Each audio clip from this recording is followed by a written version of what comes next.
안녕하세요. 세상 돌아보기입니다. 러시아의 그 S-400을 잇는 S-500 지대공 미사일에 대해서 오늘 한번 알아보겠습니다. 며칠 전이죠. 한 일주일도 안 된 것 같은데 러시아 쪽에서 이제 보도가 나왔습니다. 그간 개발 중이라고 비밀리에 개발 중이라고 하는 게 맞겠죠. 개발 중이던 S-400이 성공적인 시험 발사를 끝내고 2021년 금년부터 이제 배치가 시작될 것이다라는 기사가 났고, 또 국내 유튜브에도 러시아 국방부가 공개한 동영상들이 나타나기 시작했어요. 하루 이틀 전부터. 뭐 우리나라뿐만이 아니라 전 세계에서요. 자, 일단 그 동영상부터 한번 잠깐 보시죠. 뭐.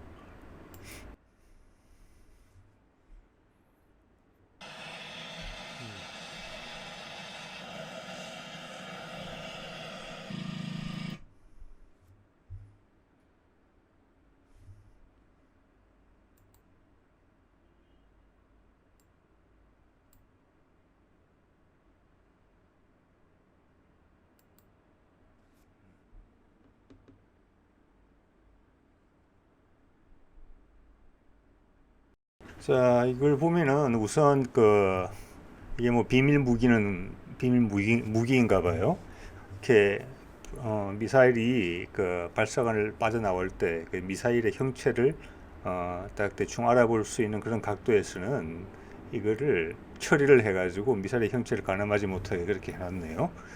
그래서 이거를 보면은 이 발사하는 모습만 잠깐 봤을 때 판단할 수 있는 것들은, 일단 다른 러시아 미사일들처럼 콜드 론치로 발사를 시킨다. 예. 그리고 발사대 직경은 S-400과 좀 유사하다. 그 캐니스트의 크기나 둘레가 봤을 때. 하지만 길이는 1m에서 2m 정도 길지 않을까? 왜냐하면은 S-400을 이제 수송하는 그 텔이라고 그러죠. TEL 수송하는 차량은 4축인데, 지금 현재 이제 사진 속에서는 5축으로 나와 있어요. S-500 같은 경우는. 그래서 이제 이게 러시아에서는 트라이엄프라고 부르고 서방권에서는 S-500 프로메테우스라고 이제 이름을 붙인 것 같아요. 음. 그래서 이 미사일에 대해서 자세한 정보는 나와 있지 않고 대충 추정하는 것이 S-400의 개선형일 것이다라는 거 하고, 최근에 러시아 쪽에서 나온 몇 가지 자료들이 있습니다. 기사들이. 요즘은 이제 번역기가 좋으니까 거기서 이제 얻은 정보를 바탕으로 좀 추정을 해보도록 오늘 이야기를 풀어가 보도록 하겠습니다.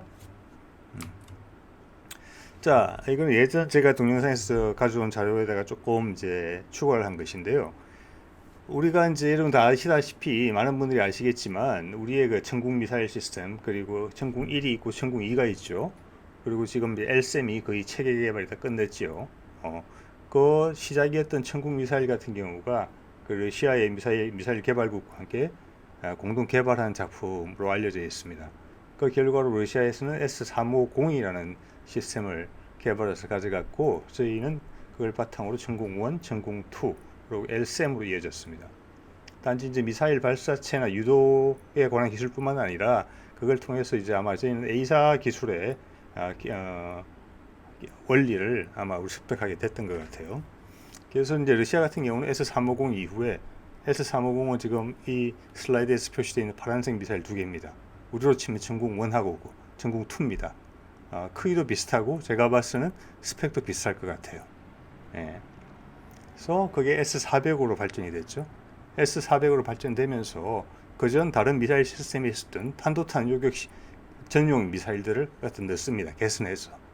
그게 여기 나오는 이제 48N6, 그리고 40N6 계열이에요. 예. 이거 보시면 보이시겠지만은 마하 15 정도까지 대응이 가능합니다. 예.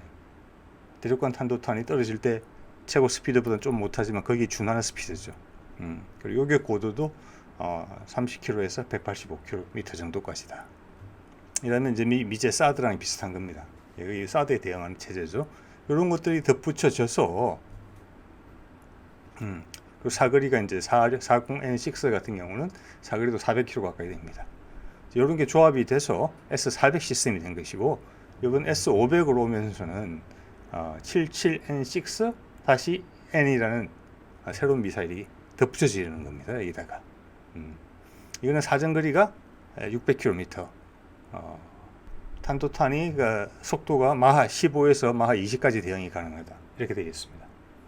그리고 당연히 사정거리가 길어지니까 상대방을 감지하는 레이더의 사정거리도 길어져야 됩니다. 탐지거리도. 그래서 S400 같은 경우는 600km 정도였는데 지금 2000km 정도에 달하는 범위를 가지게 됩니다. 이 S500은 뭐 기존 S350에서 400으로 올라올 때와 마찬가지로 본인이 이제 독립적으로 작동하기도 하고 아니면 밑에 S400이나 S350과 전체 포대를 구성해서 하나로 일체로 해서 항공 위협에 대처하기도 하고 그런 식으로 이제 디자인이 된 것 같은데 이 기존에 이제 러시아가 쭉 해오던 방법이죠. 앞에 거를 대체하는 개념이 아니라 계속 살을 덧붙여서 기존 시스템에서 할 수 있는 일을 더 많이 하는 겁니다. 옛날 탄도탄 대응이 고도 180km밖에 안 됐는데 이번에는 수백 킬로도 올라가는 것. 그리고 옆으로의 사정거리도 300, 400km에 불과하던 것을 S500에 새로운 77N6 미사일이 들어오면서는 그걸 600km까지 늘리는 이렇게 덧붙이는 거죠. 예. 그리고 기존에 있던 당연히 새 미사일이 레이더 탐지 능력도 더 좋기 때문에 기존의 시스템들은 그 밑에 하위로 들어오게 되는 겁니다. 물론 개별적으로 다 작동도 하죠. 나름은. 자, 이렇게 이제 S500의 구성은 이런 식으로 그림이 그려지지 않을까라는 게 제 추측입니다. 자, 이거는 이제 그걸 제가 금방 말씀드린 부분을 그림으로 표시한 것입니다. S400의 케이스죠. 앞에 천궁 1, 2에 해당하는 미사일들이 있고 그 다음에는 저희 LSM에 대응하는 그런 미사일이 약간의 더 먼 사정거리를 가지고 있고 그 다음 사정거리 한 400km 정도의 큰 미사일들이 있고 큰 미사일이 있어서 이렇게 다청 방어 영역을 구축하게 되는 겁니다. 예를 들어서 적기가 이렇게 들어온다면 장거리에서는 제일 큰 미사일 그걸 돌파하고 살아남은 미사일 적기가 있다면 그 다음 미사일 또 돌파한다면 마지막 레이어 3개의 레이어가 있는 셈이고 S500이 되면은 여기 사정거리가 더 긴 그리고 고도는 더 높이까지 올라갈 수 있는 미사일이 하나 더 추가되는 셈이죠. 그래서 이렇게 망이 하나 더 생기는 거죠. 막이 밖에 레이어가 그렇게 이해를 하는 것이 적절하지 않을까 싶어요. 자, S500의 그 말씀드린 77N6N 미사일입니다. 이거는 현재 사진이 나온 것도 없고 아까 동영상에서 그 모양을 추정할 수 있는 부분이 이렇게 처리가 되어 있어서 알아볼 수가 없습니다. 그렇지만 지금 보여드리는 사진은 좀 돌아다니고 있는 사진이고 어렴풋이 보이는 실루엣으로 봐도 이거랑 약간 비슷해 보여요. 보시는 것처럼 요 이제 개념들을 가지고 말씀을 드려보면은 밑에 엄청나게 큰 부스트가 붙어 있죠. 전체 길이의 절반이 넘는 부스트인 것 같아요. 그리고 본체는 2단 로켓으로 되어 있는 것 같습니다. 1단은 로켓일 거고 2단은 직격체로 보여요. 모양상으로 봤을 때 킬 비히클이라는 게 있죠. 운동 에너지로 상대방을 바로 탄도탄을 바로 직격으로 맞춰서 파괴하는 그런 시스템을 킬 비히클이라고 하죠. 그리고 이제 러시아 쪽 주장으로서는 핵탄두 10개를 동시에 대응할 수 있다. 핵탄두 10개면 보통 대륙간 탄도탄 안에 다탄두를 가진 핵탄두가 날라오면 보통 그 안에 최대한 10발 정도 들어있는 것이죠. 10발을 흩어놓으면 그 동시에 한 포대에서 그걸 다 해결할 수 있다. 이런 것이 지금 러시아의 주장인 것입니다. 자, 이 미사일은 길이가 약 9m 정도고 직경은 52cm 정도 이렇게 추정이 됩니다. 상당히 대형이죠. 예. 자, 여기서 아마 직격 충돌체라는 개념을 아마 처음 들어보시는 분들도 계실 텐데 이거는 탄도탄 요격 전용으로 쓰는 것이고 예전에 걸프전 때 스커드 미사일을 요격하기 위해서 페이트리앗 미사일의 초기형들이 사용됐었는데 그 페이트리앗 초기형들은 어떻게 요격을 하냐면은 항공기 요격하고 패턴이 같습니다. 안에 폭발물이 들어있어서 파편을 튀깁니다. 건접신관이 작동하면서 가까이서 터지는 거죠. 아니면 레이더로 조정을 하든지 해서 그래서 그런 폭풍과 파편이 나오는데 항공기 같은 경우는 예민한 그런 성질 때문에 그 정도 충격이면 대부분 격추가 되는데 탄도탄은 무인인데다가 구조도 간단하고 또 튼튼해서 그걸 아예 하늘에서 폭발시키지 않는다면은 아주 가까이서 건접신광으로 터지는 경우에는 그대로 낙하해서 피해를 줬었기 때문에 이후에 탄도탄용 대탄도탄 미사일 같은 경우는 이 직격체로 계속 바뀌게 됩니다. 그래서 페이트리앗도 지금은 다 직격으로 바뀌어져 있는 것이죠. 예. 안에는 화약이 없고 그냥 돌덩이가 들어있는데 쇳덩이가 날아가서 맞는 것이고 사드도 지금 그렇죠. SM3도 그렇고 저희가 LSM은 두 가지 종류로 개발하고 있지 않습니까? 하나는 대항공기용, 대탄도탄용, 두 번째는 우리 대탄도탄용도 직격체가 들어가 있습니다. 안에. 이 밑에 있는 그림은 그 직격체를 보여주는 그림입니다. 왜냐하면 우주 공간 아마 한 40km 정도, 고도 40km 정도 올라가면은 아마 그 공기의 밀도가 1%가 안 돼요.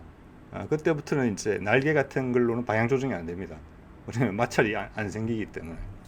그래서 인공위성이 궤도에서 자리를 바꿀 때 쓰는 방식으로 이렇게 화염을 분사해서 안에, 그러니까 연료 안에는 이미 이제 산소가 다 포함이 돼 있겠죠. 산소까지.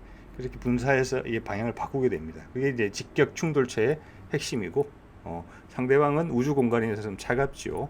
그리고 다른 이제 빛을 내는 물질이 별로 없기 때문에 상대방 열을 감지해서 위치를 이렇게 조정해가면서 부딪히는 것입니다. 그게 이제 직격 충돌체고, 왼쪽에 보이는 것이 이제 지구상의 대기권에서 작동하는 모습을 보여주는 것이고, 오른쪽에 있는 것은 SM-3 미사일, 미국제 해군에서 쓰고 있는 것이죠. MK-41 발사관에서 대탄도탄 요격용으로 쓰는 SM-3의 앞에 그 직격 충돌체의 실제 모습입니다. 자, 그럼 이 77N6 S500의 주요 무기죠.